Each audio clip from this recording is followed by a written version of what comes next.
Banking, the greatest scam on earth. Thomas Jefferson said, "I believe that banking institutions are more dangerous to our liberties than standing armies.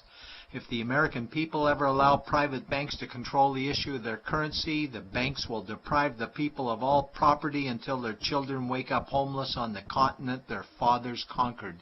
Jefferson's warning is already here. 40 million Americans are living on food stamps. Millions more are now homeless, living in tents, all because of one institution, the Federal Reserve System. The Federal Reserve is a group of private bankers who have stolen the money creation process from the American people. Most people still believe the Fed is an agency of the government working in our best interests. It is not. There is no greater form of evil in the world today, so let's explore the banking scam. None of us have ever been taught anything about money. The reason is to prevent us from learning the truth that money is a trick and money is a trap. When solving any crime, there's a universal truth: follow the money, but with the banking scam, follow it backwards. Where does money come from? The world's money supply is always growing. Where does all the new money keep coming from? Money comes from privately controlled global banks like the Federal Reserve System. They create money every day, which increases the world's money supply. Because all banks are either owned or controlled by private bankers, the real question is, how do private bankers create new money? And the answer is they create it out of thin air. Bankers create money out of nothing. They make it up. It is a fiction. Wow. Godlike power to create something of value out of nothing. A stroke of a keyboard and money is created. In fact, only 3% of the world's money is even in the form of bills and coins, which means 97% of all money in the world is just numbers typed on a computer screen.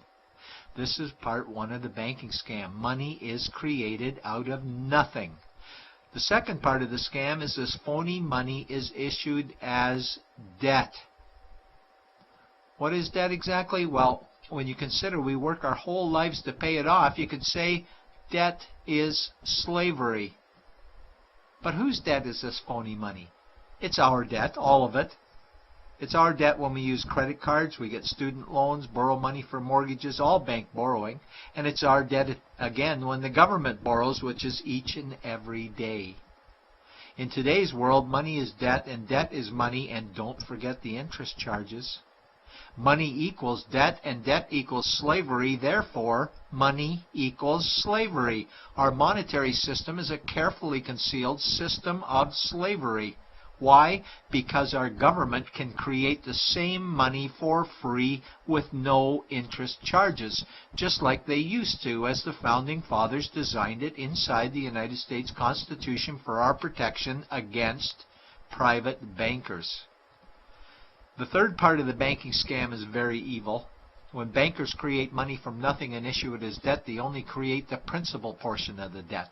They do not create the money for the future interest payments. There is not enough money in existence for all of us to make our interest payments. In fact, our money creation system is even mathematically impossible. Money issued by the banks, principal debt, does not equal the money demanded back to the banks, principal plus interest. We are forced to play a game of musical chairs to see who can make their debt repayments. This guarantees a world of bankruptcy, competition, and scarcity of money. For example, we go to the bank to borrow money for a house, let's say $100,000. The moment we sign the loan document, the bank creates the money out of thin air. A $100,000 debit gets registered for us and a $100,000 secured credit for them. Then one of two things happens. Either we give the bank 30 years of labor making house payments totaling $300,000 for the original $100,000 we borrowed, or the bank takes our house. The bankers get either our labor for life or our house, and often they get both, all from money created out of thin air and issued as debt, for money made out of nothing. This is why all the bankers end up with all the assets. The fourth part of the banking scam is inflation. People think inflation is prices and costs increase.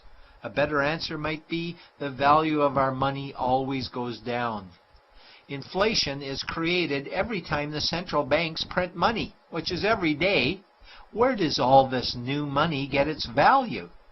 The answer is it steals its value from the existing money supply, where our savings are. Our savings are disappearing because of the new money they're printing. If money creation was in balance with goods and services, there would be no inflation. Prices would stay the same. But the reality is banks always print money, driving prices ever higher, which steals the value of our savings, making them disappear. Since the private bankers created the private Federal Reserve in 1913, the United States dollar has lost 97 cents in purchasing power. An item in 1913 that cost $100 in 2011 cost $2,230, a price increase of 2,130%. This is the banking scam. 4 parts. Private bankers create money out of nothing and charge interest on it. There is no money created for the future interest payments, and inflation steals our savings every day. In order for the banking scam to be pulled over our eyes, the bankers need help from the likes of paid-for politicians and appointed civil servants, military-industrial complex, mainstream media, multinational corporations, and the bankers' good buddies. For example, what do our banker-controlled television networks say about criminal bankers? "Oh, bankers are our saviors. Chairman is man of the year. He saved the world. Bankers really do deserve their bonuses. They're so smart." And what do our banker-owned G20 politicians say we need to do? That we must save our banking system, and now we need austerity measures, like increasing existing taxes and bringing in new taxes, cutting our social programs, including education and health care, stealing from our pension plans while increasing the retirement age, keeping us working for more years at lower wages while placing our children and grandchildren in debt and servitude for their future lives. We are being lied to that we must go deeper in debt for bailouts, stimulus packages, quantitative easing, saving the too big to fail banks, credit easing, currency interventions, all names that mean the same thing, more debt to us. Is it not strange that the solution to too much debt is always more debt to us? And where is all this money going? It's going to the banks and to the bankers. They are stealing our money right now. 0.1% of the world's population owns 2/3 of the world's wealth. This means that 99.99% of the world's population own less than 1/3 of the wealth, a decreasing amount because these guys are stealing it. We desperately need to wake up to the banking scam. It is time for change. To retake control of our money system, we must stop supporting the banking scam. Lincoln said the government should create all the currency and credit needed to satisfy the spending power of government and the buying power of consumers. Money will cease to be master and will then become servant of humanity.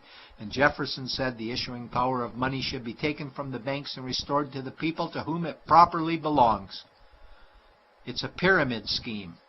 And we, the people, are the bottom layers of the banking pyramid. Without our support, the banking scam collapses. We have to do it ourselves. Wake up, get active, wake others.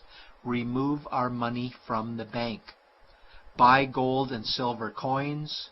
Get out of debt. Rip up your credit cards. These actions will bring down the banking scam. Only vote for politicians who support debt-free money, or run for office yourself, and turn off mainstream media to search for the truth while you still can. And support every effort to end the Federal Reserve System and all the privately owned central banks. Let's bring these criminals to justice to get our money and our countries back before it's too late.